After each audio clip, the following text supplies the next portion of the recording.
ਅੱਜ ਦਾ ਸਾਡਾ topic chemistry ਬਾਬ ਨੰਬਰ 1 ਦੇ ਅੰਦਰ ਕੈਮਿਸਟਰੀ ਕੇ ਸ਼ੋਭਾ ਜਾਤ ਯਾਨੀ ਕਿ ਬ੍ਰਾਂਚਸ ਵਾਲਾ ਜਿਹੜਾ ਪਾਰਟ ਆ।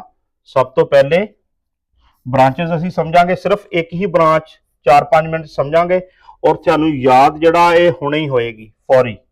ਇਸ ਤਰ੍ਹਾਂ ਇਹਨੂੰ ਅਸੀਂ ਦੇਖਾਂਗੇ ਕਿ ਤੁਹਾਨੂੰ ਇਹ ਡੈਫੀਨੇਸ਼ਨ ਯਾਦ ਰਹੇਗੀ, ਪੂਰਾ ਯਾਦ ਹੋਏਗਾ ਟੈਕਸਟ ਔਰ ਹੁਣ ਹੀ ਯਾਦ ਹੋਏਗਾ। ਇਸ ਤੋਂ ਸਿਰਫ ਇਹ 5-6 ਮਿੰਟ 'ਚ ਅਸੀਂ ਸਾਰੀ ਪੜ੍ਹ ਲੈਣੀ ਹੈ।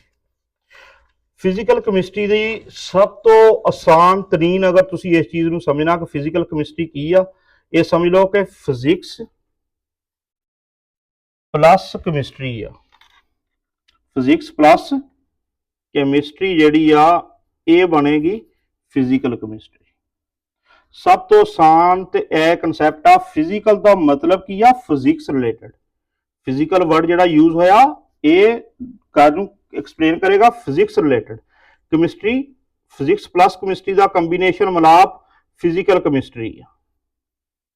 सब तो आसान ते यह फिजिकल वर्ड की सानू समझ लग गई कि फिजिकल वर्ड मतलब इहदा की आ? फिजिक्स तो रिलेटेड आ। मसलन कि फिजिक्स के कवानीन जिहड़े आ, फिजिक्स लॉज कह लो या फिजिक्स के रिलेटेड कवानीन कह लो, कुछ भी जिन्ने एक्सप्लेन करते आ या इस उन्हां दा केमिस्ट्री एप्लीकेशन हुंदी है, उन्हां दी चीज़ां नूं एक्सप्लेन करने लई वो होएगी फिजिकल केमिस्ट्री। सादा तरीन ते ए दो लफ्ज़ां च ए मतलब आ इहदा। हुण टैक्सट बुक साडी उहदे मुताबिक 3 वर्ड तुहानूं अगर आंदे आ ना, ए 3 वर्ड उहने टैक्सट बुक च यूज़ कीते आ। हुण तहकीक करदी आ फिजिकल केमिस्ट्री किस चीज़ दी, ये समझना। बुनियादी फिजिकल कवानीन जिहड़ा उन्हां दा की उहने लिंक दस्सिआ इहदे अंदर, ये देखना असी। और एक जगह उन्हें रफ्तार का जिक्र किया, तो रफ्तार किहड़ी गल दी रफ्तार आ, ये असी देखना। यह 3 चीज़ां अगर तुहानूं कीवर्ड याद आना तो तुसीं पूरा ईजीली टैक्सट याद कर लोगे, रट्टा मारियों बगैर तुहानूं पता होएगा। हुण तहकीक करदी उन्हें क्या, किहड़ी चीज़ दी? नंबर 1 उन्हें क्या? एटम्स या मालीक्यूल्स। एटम्स या मालीक्यूल्स का की उन्हें जिक्र किया? किरदार। इस बात की तहकीक करती फिजिकल केमिस्ट्री, एटम या मालीक्यूल का किरदार। और यह किरदार किहड़ियां चीज़ां च? मुख्तलिफ अशिया में। मुख्तलिफ अशिया में एटम या मालीक्यूल का किरदार की आ? मालीक्यूल्स लैवल ते एटम लैवल ते चीज़ां नूं एक्सप्लेन करना, यह है फिजिकल केमिस्ट्री। एटम या हुण अगर इहदा सेंटेंस असीं अपने कोलों बना लईए, फिजिकल केमिस्ट्री इस बात की तहकीक करती है कि मुख्तलिफ अशिया में एटम्स या मालिक्यूल्स का क्या किरदार है। किरदार उन्होंने की आ, ये कौन इन्वेस्टिगेट करता, तहकीक करती? Physical chemistry. सादा एक सेंटेंस आ डेफिनेशन, डेफिनेशन यही आ, तहकीक करती है एटम्स या मालिक्यूल्स का किरदार की आ मुख्तलिफ अशिया। सिंपल यही फिकरा इसकी तारीफ का। अगे उन्हें कहा कि वजाहत कर दी है, फिजिकल केमिस्ट्री वजाहत कर दी आ। हुण देखना वजाहत किहड़ी चीज़ की कर दी है? कवानीन, बुनियादी फिजिकल कवानीन। और किस तरह कर दिया कि किस तरह फिजिकल कवानीन मतलब फिजिक्स से रिलेटेड जिहड़े कवानीन वो किस तरह एटम या मालीक्यूल्स के खवास का मौजब बनते हैं। एटम या मालीक्यूल्स जिहड़े आ उन्हां दे खवास, ठीक है। और वर्ड आ मखसूस खवास, खास जिहड़ियां खूबियां शो करते आ। एटम या मालीक्यूल उन्हां दे पिछे बुनियादी फिजिकल कवानीन किहड़े आ? मसलन असीं पढ़ांगे थर्मोडायनामिक्स दे लॉ। मैं 1-2 की मिसाल लिख दिना। थर्मोडायनामिक्स पढ़ांगे तुसीं, अगे क्लासां पढ़ लोगे, 9वीं 10वीं पढ़ लोगे। थर्मोडायनामिक्स लॉज हुंदे आ, first law thermodynamics, second law thermodynamics, या तुसीं कह लो गैस लॉज पढ़ोगे, ठीक।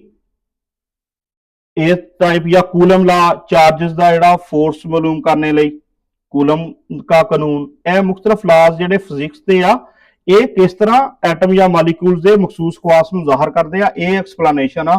ए फिजिकल बुनियादी फिजिकल लॉज और किहड़े जिहड़े ये दुनिया चला रहे हैं, यानी कि दुनिया के चलन च जिहड़े फिजिकल लॉ इस्तेमाल हो रहा है या मौजूदा फिजिकल लॉज, वो किस तरह एटम या मालिक्यूल्स के मखसूस खवास का मौजब बनते हैं। यह सेंटेंस आ टैक्सट बुक का, ठीक। और तीसरे नंबर पर उन्हें गल की रफ्तार की। हुण रफ्तार किहड़ी चीज़ दी आ? ਇਹ ਰਫਤਾਰ ਜਿਹੜੀ ਆ 1 to 5 ਜਾਂ ਹੋਂਡਾ 125 ਦੀ ਨਹੀਂ ਹੈ, 1 to 5 ਦੀ ਰਫਤਾਰ ਨਹੀਂ ਹੈ। ਰਫਤਾਰ ਕਿਹੜੀ ਗੱਲ ਚੀਜ਼ ਦੀ ਆ? Chemical reaction. ਕੈਮੀਕਲ ਰਿਐਕਸ਼ਨ ਜਿਹੜੇ ਆ ਉਹਨਾਂ ਦੀ ਰਫਤਾਰ ਆ। ਠੀਕ, ਇੱਕ ਤਾਂ ਉਹਨੂੰ ਅਸੀਂ ਵਧਾ ਕਿਸ ਤਰ੍ਹਾਂ ਸਕਦੇ ਆ? ਕੈਮੀਕਲ ਰਿਐਕਸ਼ਨ ਦੀ ਰਫਤਾਰ ਦਾ ਇੱਕ ਤਾਂ ਅੰਦਾਜ਼ਾ ਲਾਣਾ ਪਹਿਲੇ, ਠੀਕ, ਔਰ ਅੰਦਾਜ਼ਾ ਲਾਉਣ ਦੇ ਨਾਲ ਦੂਸਰਾ ਕੰਮ ਕੀ ਕਰਨਾ? ਇਹਨੂੰ ਬਿਹਤਰ ਕਰਨਾ। ਬਿਹਤਰ ਕਰਨਾ ਕਿ ਐਸੀ ਕੰਡੀਸ਼ਨਸ ਪੈਦਾ ਕਰਨੀਆਂ, ਐਸੇ ਹਾਲਾਤ ਦੇ ਤਹਿਤ ਇਹਨੂੰ, ਐਸੇ ਹਾਲਾਤ, ਇਹ ਵਰਡਿੰਗ ਸੇਮ ਆ, ਐਸੇ ਹਾਲਾਤ ਯਾਨੀ ਕਿ ਪੈਦਾ ਕਰਨੇ ਤੁਸੀਂ ਕਿ ਸੰਤੀ ਲੈਵਲ ਤੇ ਕੈਮੀਕਲ रिएक्शन इजीली ਜਿਹੜੇ ਆ ਉਹ वकूफ पजीर हो। संती लेवल या संती पैमाने पर जो रिएक्शंस हैं वो मुमकिन हो सके आसानी से, वो इजीली हो जाए संती पैमाने से।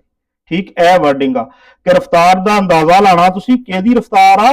कैमिकल रिएक्शन की रफ्तार, और उन्होंने बेहतर करना मसलन कैटालिस्ट इस्तेमाल करके, टैंपरेचर वगैरह ये सारा चीज़ां होएगियां। जिस तरह तुसी संती लैवल ते इसी बुक च पढ़ोगे अमोनीया की तैयारी, ठीक है, 3H2 2NH3, ਉਹਦੇ ਉੱਪਰ ਤੁਹਾਨੂੰ ਇਦਾਂ ਆਇਰਨ ਲਿਖਿਆ ਹੋਇਆ ਮਿਲੇਗਾ, Fe ਲਿਖਿਆ ਹੋਇਆ ਮਿਲੇਗਾ, ਇਹ ਕੈਟਾਲਿਸਟ ਹੋਏਗੀ। ਇਹ ਸੰਤੀ ਪਵਾਨੇ ਤੇ ਹੇਬਰ ਪ੍ਰੋਸੈਸ, ਇਹ ਤੁਸੀਂ ਨੌਨ ਚੈਪਟਰ ਚ ਪढ़ ਲੋਗੇ। ठीक, ਇਹ ਗੈਸ ਲਾਜ਼, ਥਰਮੋਡਾਇਨਾਮਿਕਸ ਜਾਂ ਕੂਲਮ ਦਾ ਕਾਨੂੰਨ, ਇਹ ਮੁxtਲਫ ਟਾਈਮ ਤੇ ਤੁਸੀਂ ਫਿਜ਼ਿਕਸ ਚ ਪढ़ ਲੋਗੇ। ਇਸ ਬੁੱਕ ਦੇ ਅੰਦਰ 5ਵਾਂ ਚੈਪਟਰ ਉਹਦਾ એનર્ਜੀ ਵਾਲਾ, 6ਵਾਂ ਚੈਪਟਰ ਇਕੁਇਲਿਬ੍ਰੀਅਮ ਵਾਲਾ, ਉਹ ਚ ਰੇਟ ਰਿਐਕਸ਼ਨ ਦਾ, ਇਹ ਵਾਲਾ ਗੱਲ ਰਫਤਾਰ ਵਾਲੀ, ਇਹ ਚੀਜ਼ਾਂ ਸਾਰੀਆਂ ਇਸ ਚ ਪੜ੍ਹਨੀਆਂ।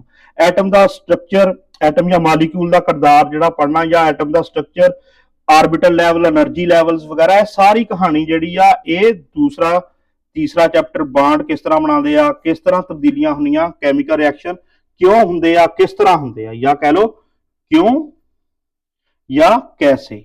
ਕੈਮੀਕਲ ਰਿਐਕਸ਼ਨਸ ਜਿਹੜੇ ਆ ਕਿਉਂ ਕੈਸੇ, ਰਿਐਕਸ਼ਨਸ ਜਿਹੜੇ ਆ ਕਿਉਂ ਹੁੰਦੇ ਆ, ਬਰਫ਼ ਕਿਉਂ ਪਿਘਲਦੀ ਆ, ਮਸਲਨ ਗੈਸਾਂ ਐਕਸਪੈਂਡ ਕਿਉਂ ਕਰਦੀਆਂ ਹੀਟ ਹੋਣ ਤੇ, ਇਹ ਸਾਰੀਆਂ ਚੀਜ਼ਾਂ ਸਟੱਡੀ ਕਿੱਥੇ ਆ? ਫਿਜ਼ੀਕਲ ਕੈਮਿਸਟਰੀ ਚ। ਅੱਛਾ, ਹੁਣ ਇਹ ਅਗਰ ਤੁਹਾਨੂੰ ਤਿੰਨ ਚੀਜ਼ਾਂ ਦਾ ਪਤਾ ਵਾ, ਤਹਿਕੀਕ ਕਾਦੀ ਕਰਦੀ ਆ?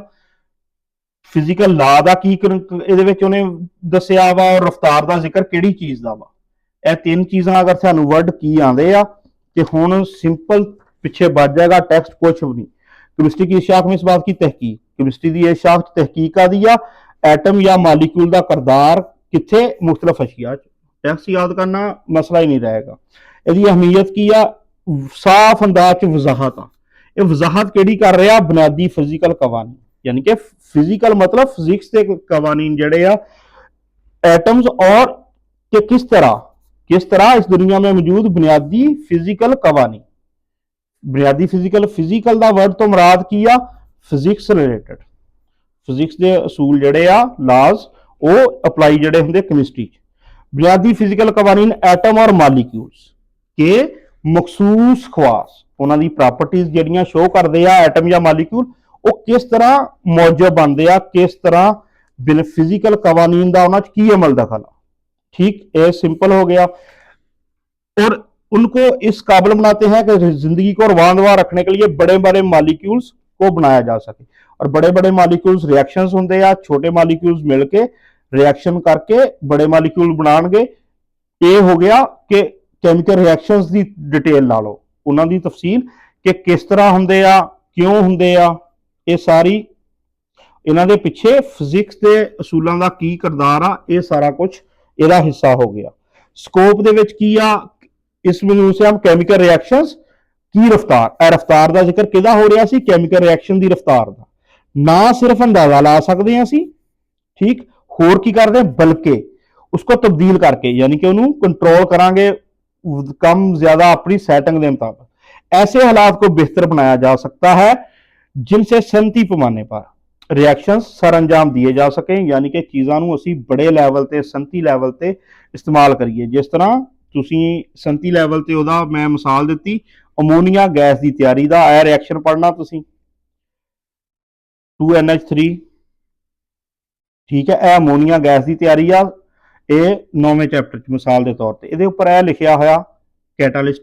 ठीक, और यार थानू 11वें चैप्टर च एक रिएक्शन इस तरह लिखा, फर्ज करो मिलता उत्ते टैंपरेचर लिखा होया ਕਿ ਇੰਨੇ ਡਿਗਰੀ ਸੀ, ਜਾਂ ਥੱਲੇ ਕੋਈ ਲਿਖਿਆ ਐਰੋ ਦੇ ਨੀਚੇ ਇਹ ਕੈਟਾਲਿਸਟ ਜਾਂ ਟੈਂਪਰੇਚਰ ਮੈਂਸ਼ਨ ਹੁੰਦਾ ਕਿ ਇਹ ਰਿਐਕਸ਼ਨ ਬਿਹਤਰ ਕਿਸ ਟੈਂਪਰੇਚਰ ਤੇ ਹੋਏਗਾ, ਕਿਹੜੀ ਕੈਟਾਲਿਸਟ ਅਸੀਂ ਯੂਜ਼ ਕਰਾਂਗੇ ਜਿਹੜੀ ਇਹਦੇ ਵਿੱਚ ਇਸਤੇਮਾਲ ਕਰਕੇ ਅਸੀਂ ਇਹਨੂੰ ਸਪੀਡ ਅਪ ਕਰ ਸਕੀਏ, ਤੇ ਸੰਤੀ ਪਵਾਨੇ ਤੇ ਆਸਾਨੀ ਨਾਲ ਰਿਐਕਸ਼ਨਸ ਕਿਸ ਤਰ੍ਹਾਂ ਹੋਣਗੇ, ਰਫਤਾਰ, ਇਹ ਸਾਰੀ ਕਹਾਣੀਆਂ ਇਹਦੀ ਸਿੰਪਲ ਫਿਜ਼ੀਕਲ ਕੈਮਿਸਟਰੀ ਦੀ।